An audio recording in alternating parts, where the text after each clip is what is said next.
আমার পেছনের যেই ব্যাকড্রপটা দেখছেন, দেখুন, নাজমুল হোসেন শান্ত, শাহিন শাহ আফ্রিদি। শাহিন শাহ আফ্রিদি নাজমুল শান্তর উপরে বাংলাদেশ ক্রিকেট বোর্ডের মূল জায়গায় লাগানো এই ব্যাকড্রপ যেন সত্যিকার অর্থে এটাই বার্তা দেয় যে পাকিস্তান বাংলাদেশের উপরে, পাকিস্তান সুপিরিয়র টিম। বাংলাদেশের মাটিতে সবশেষ 2 টেস্টে বাংলাদেশের বিপক্ষে হারা পাকিস্তান যেই ম্যাচটা খেলতে এসেছে, যেই ম্যাচটা কিছুক্ষণ আগে পরাজিত হলো, সেটা যেন তারাই ফেভারিট।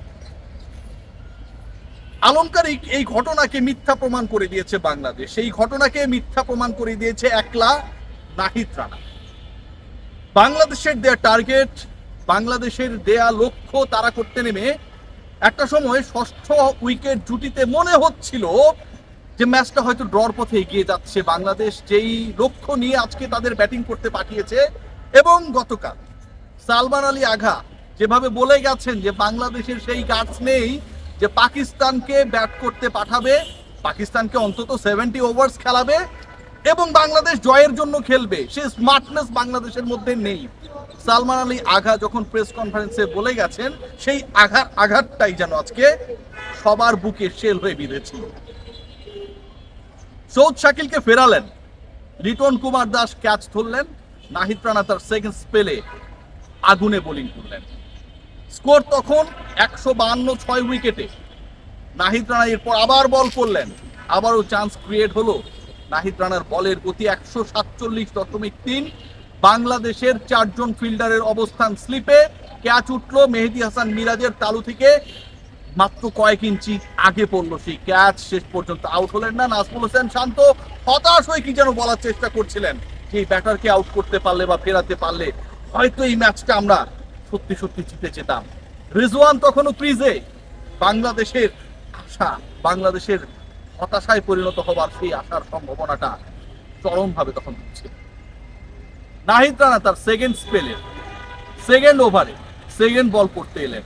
আজকের পুরো ম্যাচে বাংলাদেশের ইনিংসের, বোলিং ইনিংসের, পুরো ম্যাচের 2 দলের ব্যাটিং বোলিং ইনিংসের যদি হাইলাইট বলেন, তাহলে ওই 147+ কিলোমিটার গতিতে করা রানার সেকেন্ড স্পেলের সেকেন্ড ওভারের সেকেন্ড বলটা।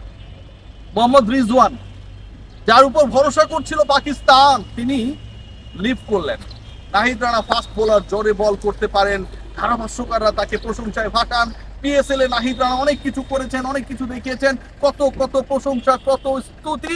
নাহিদ রানার বল সুইং করে না, ভাবটা অনেকটা রিজওয়ানের ছিল, অনেকটাই তাই। রিজওয়ান জাস্ট বলটা ছেড়ে দিলেন, অফ স্ট্যাম্পের বাইরের বল ইন সুইং হয়ে আঘাত হানলো মোহাম্মদ রিজওয়ানের মিডল হ্যান্ড লেগে। এত সুন্দর, এত দারুণ দৃশ্য বাংলাদেশের পেসাররা টেস্ট ক্রিকেটে লাস্ট কবে মঞ্চায়ন করতে পেরেছিল সেটা প্রশ্ন করার দাবি রাখে। তবে নাহিদ রানা আজকে যেটা করে দেখিয়েছেন, রিজওয়ানকে যেভাবে ধোঁকা দিয়েছেন, বাংলাদেশ ঠিক যেন ওই আঘাতে আঘাতপ্রাপ্ত হয়ে শপথ নিয়ে নেমেছিল যে এই ম্যাচটা জিততে হবে। বাংলাদেশের ম্যাচ জয়ের জন্য তখন কাউন্টডাউন চলছে, যে কোনো সময় বাংলাদেশ জিতবে। নাজমুল হোসেন শান্ত নাহিদ রানাকে তার থার্ড ওভারে এরপর নিয়ে এলেন। নাহিদ রানা আবারও এলেন। এবার নাহিদ রানার সামনে এই তৃতীয় ওভারটা যখন নাহিদ রানা করতে এলেন, তার দ্বিতীয় স্পেলে তৃতীয় ওভার, এবার নাহিদ রানার সামনে খেয়াল করে দেখবেন নোমান আলী। নোমান আলী যেন কাঁপছিলেন, দোয়া দরুদ পড়ছিলেন যে রানার বল যেন কোনো মতে ওভারটা যেন পার করতে পারেন, অথবা নন স্ট্রাইকিং এ যিনি আছেন একটা রান নিয়ে যেন তাকে স্ট্রাইক দিতে পারেন। কোনোটাই হয় নাই, কোনো দোয়া কাজে লাগে নাই। নোমান আলী নাহিদ রানার বলে পরাস্ত, প্যাডে গিয়ে লাগলো appeal, umpire not out. Bangladesh review নিল। স্মার্ট বাংলাদেশ, বদলে যাওয়া বাংলাদেশ পাকিস্তানকে টানা 3 টেস্টে, যা 2টা রাওয়ালপিন্ডিতে, একটা মিরপুরে কিছুক্ষণ আগে হারানো বাংলাদেশ রিভিউ নিল। নোমান আলীকে নাহিদ রানা এলবিডব্লিউর ফাঁদে ফেলে আম্পায়ার নট আউট দেওয়ার পরেও রিভিউতে আউট করে দিলেন। মাঝখানে একটা উইকেটের পতন ঘটেছিল, তাইজুল ইসলাম নিয়েছে। সেই গল্পটা আসলে এই গল্পের কোনো অংশ হতে পারছে না, কারণ নাহিদ রানার দ্বিতীয় স্পেলের 4 ওভার 5 বল এবং এই 4 ওভার 5 বল 29 বলের মধ্যে তিনি 4টা উইকেটের পতন ঘটালেন, ম্যাচ বদলে দিলেন, মাত্র 10 রান দিলেন, 2টা মেডেন দিলেন, বাংলাদেশকে লাস্ট উইকেটটা এনে দিয়ে জিতিয়ে দিলেন। এবং সেই উইকেট পড়েছে কি পড়ে না। পাকিস্তান এই ম্যাচ নিয়ে, এই ম্যাচের হার নিয়ে, নাহিদ রানার গতি নিয়ে, নাহিদ রানার স্কিল নিয়ে যতটা কনফিউজ ছিল, ঠিক যেন তার মঞ্চায়ন করলেন শাহিন শাহ আফ্রিদি। বল তার গ্লাভসে লেগেছে, তিনি রিভিউ নিলেন, আবারও রিভিউ পাকিস্তানের, এবং শেষ পর্যন্ত আম্পায়ার দেখলো যে আউট।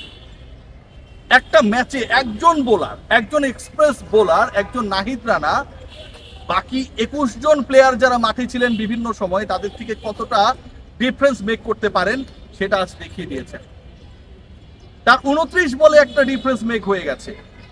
সৌদ শাকিল থেকে মোহাম্মদ রিজওয়ান, শেষে গিয়ে শাহিন শাহ আফ্রিদি যেভাবে ফিরেছেন, যেভাবে পরাস্ত হয়েছেন, যেভাবে তাকে রিড করতে ব্যর্থ হয়েছেন, যেভাবে স্টেম উপরে ফেলেছেন, যেভাবে এলবিডব্লিউ ফাঁদে ফেলেছেন, যেভাবে বাউন্সার দিয়েছেন, ব্যাটসম্যানকে কাঁপিয়েছেন, 150-এর কাছাকাছি স্পিডে বল করে জানান দিয়েছেন যে শুধু স্পিড না, ওই স্পিডে তিনি সুইংও করতে পারেন। যে বাংলাদেশের টেস্ট ক্রিকেটের, বাংলাদেশের সকল ফরম্যাটের ক্রিকেটে নাহিদ রানা যেন একটা ডিফারেন্ট ব্র্যান্ড। আজকের এই ম্যাচটা একলা ঘুরিয়ে দিয়েছেন। পাকিস্তান যারা একটা সময় ভাব নিয়েছিল, প্রেস কনফারেন্সে এসে বলেছিল যে বাংলাদেশের ওই স্মার্টনেস, সাহস নেই যে পাকিস্তানকে 70 ওভার খেলাবে, সেই বাংলাদেশ ইনিংস ডিক্লেয়ার করে, সেই বাংলাদেশ তাদের 150-এর আগে প্যাক করে ফেলে, সেই বাংলাদেশ তাদের 130-এর মধ্যে প্যাক করে ফেলে। মাত্র 2 সেশনেরও কম খেলা হয়েছে, 10টা উইকেট বাংলাদেশি বোলাররা নিয়ে নেয়, যেখানে বাংলাদেশের মেইন বোলার হিসেবে কাজই করেছেন তিনজন, তাসকিন আহমেদ, নাহিদ রানা, মেহেদী হাসান মিরাজ। এবাদত হোসেনকে আমরা খুব একটা ইউজ করতে দেখিনি, প্রয়োজন পড়ে নাই। তাইজুল ইসলাম তার নামের পক্ষে সুবিচার করতে পারে নাই, সেটারও প্রয়োজন পড়ে নাই। কিন্তু এই তিনজন যেই পারফরমেন্স দেখিয়েছেন, গুরুত্বপূর্ণ সময়ে মিরাজের উইকেট টেকিং অ্যাবিলিটি, পুরো টেস্ট জুড়ে তাসকিন আহমেদ যেভাবে আগুনে বল করেছেন, বিট করেছেন, কনফিডেন্স দিয়েছেন যে নাহিদ রানা এবং অন্য পেসারদের জন্য এখানটা অনেক কিছু রয়েছে, জাস্ট একটু লাকি হতে হবে। সেই জিনিসটাই ঘটেছে শেষ পর্যন্ত। টানা 3 টেস্টে পাকিস্তান, দে আর দ্য ডিফিটেড টিম। মিরপুরে 5ম দিনে খেলা গড়িয়েছে, মিরপুরে স্পোর্টিং উইকেটে খেলা হয়েছে, মিরপুরে পেসাররা রাজত্ব করেছে, ধানক্ষেতের উইকেটের সেই কথা বলার সুযোগ নেই।